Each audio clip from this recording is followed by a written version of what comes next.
Hello students. Last video both আমি পঢ়িছিলো electric flux and তাৰপিছত গৌছৰ থিয়ৰাম। সো আজি আমি পঢ়িম গৌছ থিয়ৰামৰ কিছুমান এপ্লিকেশ্যন। সো ফাৰ্ষ্ট এপ্লিকেশ্যনটো পাইছোঁ আমি ডিডাকশ্যন অফ কুলম্বছ ল ফ্ৰম গৌছ থিয়ৰাম। সো গৌছৰ থিয়ৰামৰ পৰা আমি কেনেকৈ কুলম্বছ লটো ডিডাক্ট কৰিব পাৰি। সো সেইটো হ'ব আমাৰ কি ফাৰ্ষ্ট এপ্লিকেশ্যন। সো কুলম্বছ ল অলৰেডি তোমালোকে জানা যে দুটা পইণ্ট চাৰ্জৰ মাজৰ force of interaction কি হয় F equal to 1/4 pi epsilon naught q naught by r square. So এই লটো আমি এই ফৰ্মুলাটো আমি ডিডিউস কৰিম কৰ পৰা গৌছ থিয়ৰামৰ পৰা। ওকে, সো তাৰ কাৰণে আমি ইয়াত কিছুমান সিচুৱেশ্যন কনসিডাৰ কৰিম। ল্যাঙ্গুৱেজ হিচাপত গ'লে আমি let us consider A point charge q at o। এটা আমি চাৰ্জ পাৰ্টিকল বা এটা চাৰ্জ পইণ্ট চাৰ্জ আমি কনসিডাৰ কৰিম কত o বিন্দুত। সো ইয়াত আমি এটা o বিন্দু লৈছোঁ। ওকে, আৰু এই অ বিন্দুটোক আমি কেন্দ্ৰ কৰি এটা স্ফিয়াৰ ৰাখিম আৰু এই অ বিন্দুটোত আমি এটা কি চাৰ্জ পাৰ্টিকল কিউ ৰাখিছোঁ। ওকে, সো এই অ বিন্দুটোক কেন্দ্ৰ কৰি আমি এটা স্ফিয়াৰ ৰাখিম। ওকে,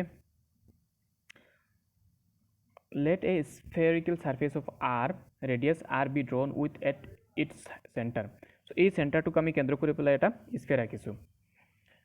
আৰু তাৰ ৰেডিয়াছ r লৈছোঁ। The magnitude of electric intensity at all points on this surface is same and is directed outwards. So এই যেটো সারফেস আছে যেটো আমি অ কেন্দ্র কৰি যেটো সাৰফেস আঁকিছো সাৰফেস কেনেকা হয় এটো স্ফিয়াৰ মানে কি আছে সাপোজ এটো ফুটবলৰ নিচিনা হ'ব পাৰে ভিতৰখিনি খালি হৈ আছে তাতে সেন্টাৰত কি আছে তাৰ চাৰ্জ পাৰ্টিকল কিউ এটা আছে। সো এই যেটো আমাৰ স্ফিয়াৰ পাইছো এই স্ফিয়াৰৰ সব সাৰফেসতে কি হ'ব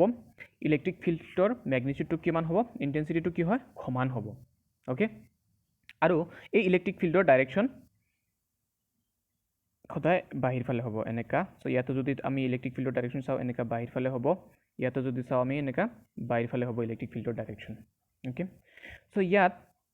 আমি এটা স্মল এৰিয়া এলিমেন্ট এতে ডেল এছ এটা লৈছোঁ বা D S small area element কিমান লৈছোঁ ডি এছ সৰু এটা এৰিয়া লৈছোঁ ইয়াতে ডি এছ। সো ইয়াৰো ডাইৰেকশন কোনফালে হ'ব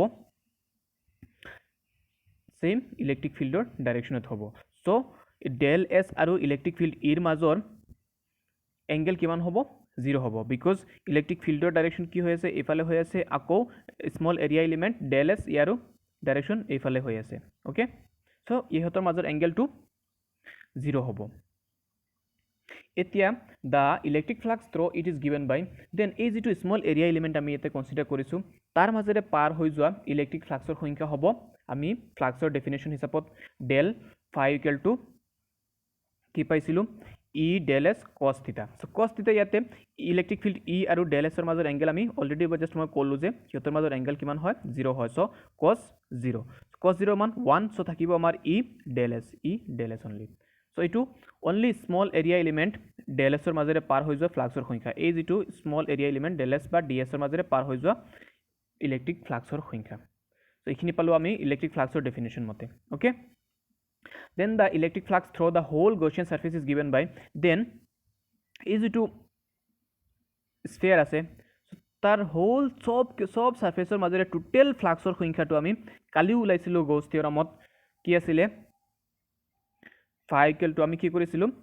যেটো তাৰ আমি ইয়াত কি কৰিব লাগিব ইন্টিগ্ৰেট কৰিব লাগিব হয় নহয়। সো ইয়াত আমি অনলি ডেল এছৰ কাৰণে ডেল এছৰ মাজেৰে পাৰ হৈ যোৱা ইলেক্ট্ৰিক ফ্লাক্সৰ সংখ্যা ওলাইছিলো বা ডি এছৰ মাজেৰে পাৰ হৈ যোৱা ইলেক্ট্ৰিক ফ্লাক্সৰ সংখ্যা ওলাইছিলো। এতিয়া যদি আমি হোল সাৰফেসটো কনসিডাৰ কৰোঁ দেন এই হোল সাৰফেসটোক আমি কি কৰিব লাগিব ইন্টিগ্ৰেট কৰিব লাগিব হয় না নহয়। এই ইকুৱেশ্যনটোক আমি কি কৰিম এই যেটো ইকুৱেশ্যন আছে আমি ইয়াক কি কৰিম ইন্টিগ্ৰেট কৰিব লাগিব। সো ফাই ইকুৱেল টু কি হ'ব ই ডি এছ বা ডেল এছ আৰু ইন্টিগ্ৰেশ্যন কাৰ কাৰণে কৰি আছোঁ আমি এটা হোল সাৰফেসৰ কাৰণে কৰি আছোঁ। সো ইন্টিগ্ৰেশ্যন যেটো সাইন আছে তাত এনেকা সাৰ্কুল আহি যাব অলপ সাৰ্কুলাৰ সাইন এটা আহি যায় ইন্টিগ্ৰেশ্যনত। সো লাষ্ট ভিডিওৰ আগৰ ভিডিওটোত পঢ়িছিলোঁ। ওকে, সো এতিয়া কি কৰিম আমি হোল সাৰফেসটোক আমি কি কৰিম ইন্টিগ্ৰেট কৰিম। সো ইন্টিগ্ৰেশ্যন কাক কৰি আছোঁ আমি সাৰফেসটো কৰি আছোঁ। সো এই ডেল এছ সবকেইটা এই সাৰফেসৰ যেটো আমি small area element del S লৈছিলোঁ সো এনেকা সবখিনি যদি হোল সাৰফেসটোৰ মিলাই লওঁ আমি সবকেইটা যদি একেলগ কৰোঁ সাপোজ অনলি ইয়াৰে এইটোহে আমি লৈছিলোঁ দেন এনেকা সবকেইটা এনেকা ডেল এছ যিমানখিনি এৰিয়া এলিমেন্টছ আছে এনেকা যদি সব আমি এনেকা সবকেইটা এড কৰি দিওঁ ইন্টিগ্ৰেট কৰি দিওঁ দেন আমি কি পাম হোল সাৰফেসটো পাম হয় নহয় এই যেটো স্ফিয়াৰ আছে তাৰ হোল সাৰফেসটো পাম। সো ইন্টিগ্ৰেট কৰিলে কি পাম আমি কাক আমি ইন্টিগ্ৰেট কৰিম আমি ই যেহেতু আমাৰ কনস্ট্যান্ট হয় হয় কনস্ট্যান্ট হয় কি বাহিৰত আহি যাব আনি দিলোঁ আৰু কনস্ট্যান্ট কি নহয় ভেৰিয়েবল ডেল এছ হয় বা ডি এছ হয়। সো ইয়াক আমি ইন্টিগ্ৰেট কৰিম সো ইয়াক ইন্টিগ্ৰেট কৰা মানে আমাৰ হোল সাৰফেস S পাম এই যেটো স্ফিয়াৰ আছে তাৰ হোল সাৰফেস S টো পাম সো E ইনটু S পাম ওকে সো থাকিব কি আমি S মানে কি এটো হোল সাৰফেস এটা স্ফিয়াৰৰ হোল সাৰফেসৰ ফৰ্মুলা কি হয় 4 পাই r স্কয়াৰ তোমালোকে আগতে পাই আহিছা S = 4 পাই r স্কয়াৰ 4 পাই r স্কয়াৰ ওকে সো এটো ফালো আমি ফ্লাক্সৰ ডেফিনেশন মতে এতিয়া আকৌ আমি according to Gauss theorem so আমি Gauss theorem পঢ়িছিলো লাষ্ট ক্লাছত লাষ্ট ভিডিওটোত কি আছিল phi = কোনো এটা স্ফিয়াৰৰ যদি মাজত ভিতৰত যদি আমি এটা চাৰ্জ পাৰ্টিকল q ৰাখো দেন এই যেটো তাৰ যেটো স্ফিয়াৰ ফৰ্ম স্ফিয়াৰৰ সাৰফেসৰ মাজেৰে পাৰ হৈ যোৱা আমি ফ্লাক্সৰ সংখ্যা কি পাইছিলো phi = 1/epsilon times of q so that is q by epsilon naught হয় নহয় সো এটো আমি কৰ পৰা পালো কালিৰ ভিডিওৰ Gauss লৰ পৰা পালো ওকে বা Gauss theoremৰ পৰা পালো এতিয়া চোৱা এই দুইটা ক্ষেত্ৰতে ইয়াত পালো কি আমি phi = e 4 pi r square আকৌ ইয়াতে phi = কি পাই আছো q by epsilon naught so left hand side কি হৈ আছে সমান হৈ আছে দেন আমি কি লব পাৰো right hand side আৰু right hand side কি কৰিব পাৰি আমি সমান হিচাপে বহাব পাৰো so এইটো সমান so এইটো ইকুৱেল টু কি পাব পাৰি আমি এইটো লিখিব পাৰি হয় না নহয় so ইয়াত লিখিলো চোৱা আগৰ ইকুৱেশনটোৰ left hand side e into 4 pi r square equal to এই ইকুৱেশনটোৰ কি right hand side q by epsilon naught okay so ইয়াতে আমি q লাব লাগে ফোর্স লাব লাগিব আচ্ছা ওকে ফোর্স পিছত দেখা যাব এতিয়া আমি কি কৰিলো ইয়াৰ পৰা ইলেক্ট্ৰিক ফিল্ড ই টু এটা সাইডত কৰি দিলো ই এটা সাইড কৰি দিলো এইটো সাইডত যাব কি 4 pi r square টু কত আহি গল ইয়াত ওপৰত আছে সো ইয়াত আহিলে তলত আহি গল 4 pi r square ইয়া r square আৰু ইয়াৰ epsilon naught টু কত আহি গল epsilon naught ইয়াতে ওপৰত থাকিল কি q ইয়াতে ওপৰত থাকিল q সো আমি পালো কি e = 1/4 pi epsilon naught q r square so এই ইলেক্ট্ৰিক ফিল্ডটো আমাক কি দি আছে এই যেটো e পালো আমি e = 1/4 pi epsilon naught q by r square ই কি দি আছে আমাৰ সো এই যেটো সাৰফেস আছে এই সাৰফেসৰ যিকোনো বিন্দুতে কি দি আছে তাৰ ইলেক্ট্ৰিক ফিল্ডৰ মান দি আছে সাপোজ ইয়াতে ইলেক্ট্ৰিক ফিল্ডৰ মান দি আছে আমি কনসিডাৰ কৰিলো সাপোজ ইয়াতে ইলেক্ট্ৰিক ফিল্ডৰ মান দি আছে e এই যেটো e পালো ওকে দেন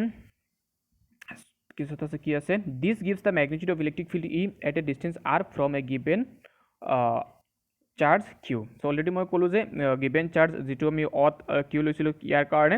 যিকোনো এটা পইণ্টতে ইলেক্ট্ৰিক ফিল্ডৰ মান দি আছে কিমান দূৰত্বত r দূৰত্বটো কৰ পৰা আহিছে এইটো চোৱা এইটো ইয়াত আমাৰ চাৰ্জটো আছে সো r দূৰত্ব এইটো হয় আমাৰ দূৰত্ব হয় নহয় সো এইটো পইণ্টতে সো আমাৰ তাতে কি দি আছে ইলেক্ট্ৰিক ফিল্ডৰ ভ্যালু দি আছে ওকে সো এতিয়া সাপোজ আমি যদি কি কৰো ইয়াত তো আমাৰ এটা কিউ চাৰ্জ আছে সো এই যেটো আমাৰ small area elements del s লৈছিলো সো ইয়াত যদি আৰু এটা চাৰ্জ q নট লৈ ললো সো ইয়াত এটা আমি চাৰ্জ q নট এটা ইয়াত ৰাখি দিলো এই পইণ্টতে দেন এই q নটৰ ওপৰত qৰ কাৰণে হোৱা চাৰ্জৰ পৰিমাণ কি হ'ব এই যেটো q নট আছে সো বা ওকে ইয়াৰ কাৰণে বাদ দিয়া ইয়াত যেটো আমাৰ ইলেক্ট্ৰিক ফিল্ড ই আছে হয় নহয় ইলেক্ট্ৰিক ফিল্ড ই পাইছো আমি সো ইলেক্ট্ৰিক ফিল্ড ইয়াতে এখন ইলেক্ট্ৰিক ফিল্ড আছে দেন এখন এটা ইলেক্ট্ৰিক ফিল্ডে কি কৰে যদি ইলেক্ট্ৰিক ফিল্ডত আৰু এটা চাৰ্জ ৰাখা হয় দেন এই ইলেক্ট্ৰিক ফিল্ডে কি কৰে চাৰ্জটোৰ ওপৰত কি দিয়ে ফোৰ্স দিয়ে হয় নহয় দেন এই ইয়াৰ ওপৰত এই যেটো কিউ নট আছে ইয়াৰ ওপৰত ইয়াৰ কাৰণে যেটো ইলেক্ট্ৰিক ফিল্ড আমি ইয়াতে পাইছিলো সো ই দিয়া ফোৰ্সৰ পৰিমাণ কি হ'ব ইয়াত যেটো আমি এই যেটো কিউ নট লৈছো আমি এই কিউ নটত ইয়াত যেটো আমি ইলেক্ট্ৰিক ফিল্ড জাস্ট অলপ আগতে ওলালো ইলেক্ট্ৰিক ফিল্ডে ইয়াৰ ওপৰত কি দিব ফোৰ্স দিব হয় নহয় সো এই ফোৰ্সটোৰ পৰিমাণ কি হ'ব F = কি আছিল কিউ ই অৰ ই কিউ হয় নহয় ইয়াত আমাৰ চাৰ্জ লৈছো কি কিউ নট সো F = কি হ'ব ই কিউ নট সো ইয়াত so It is if a second charge q naught so q naught eta ki korilu place korilu is placed in the field so এই যেটো del s যত লৈছিল আমি তাতে এটা q naught কনসিডার কৰিলো the magnitude of the force on it will be so ইয়াৰ ওপৰত হোৱা ফোৰ্সৰ পৰিমাণ কি হ'ব F = e q naught দেখা পাইছা yes